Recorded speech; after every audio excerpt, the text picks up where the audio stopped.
সোমবার সময় তখন দুপুর 1:06। শাহজালাল আন্তর্জাতিক বিমানবন্দর থেকে উড্ডয়ন করে বাংলাদেশ বিমান বাহিনীর F-7 BGI প্রশিক্ষণ জঙ্গি বিমান। আন্তঃবাহিনী গণসংযোগ অধিদপ্তর ISPR এর তথ্যমতে উড্ডয়নের পরপরই এটি ভেঙে পড়ে উত্তরার মাইলস্টোন কলেজের একটি ভবনের ওপর। এই বিমানের নির্মাতা দেশ চীন। চেংদু এরোস্পেস কর্পোরেশন এটি নির্মাণ করেছে। চীনের বাইরে J-7 এর মডেল এখনও ব্যবহার করছে পাকিস্তান, বাংলাদেশ সহ বেশ কয়েকটি দেশ। বাংলাদেশে এটি F-7 নামেও পরিচিত।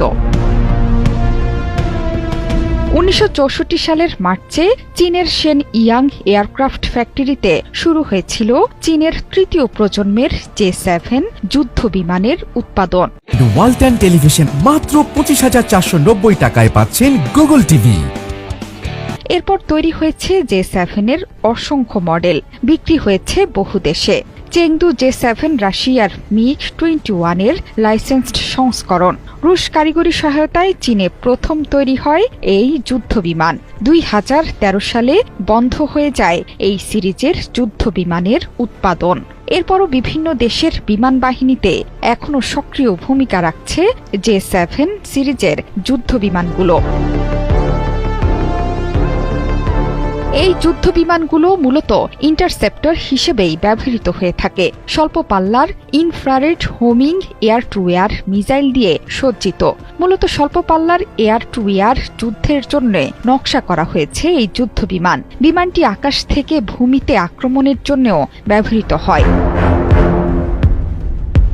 বাংলাদেশ বিমান বাহিনীর কাছে বর্তমানে 30-এর বেশি F-7 BGI মডেলের বিমান আছে। এগুলোই চেংদু J-7 বিমানের রফতানি সংস্করণ। বিশেষভাবে বাংলাদেশের জন্য নকশা করা হয়েছে। সাধারণত F-7 যুদ্ধ বিমানগুলোকে ইন্টারসেপ্টর এবং গ্রাউন্ড অ্যাটাক রোলেই ব্যবহার করা হয়। সোভিয়েত রাশিয়ার MiG-21 যুদ্ধ বিমানের মতো সিঙ্গেল ইঞ্জিনের হালকা এই যুদ্ধ বিমানগুলো। সামরিক কয়েকটি ওয়েবসাইটের তথ্য বলছে বাংলাদেশ বিমান বাহিনী বহরে 50-এর কাছাকাছি বিভিন্ন ধরনের বিমান রয়েছে।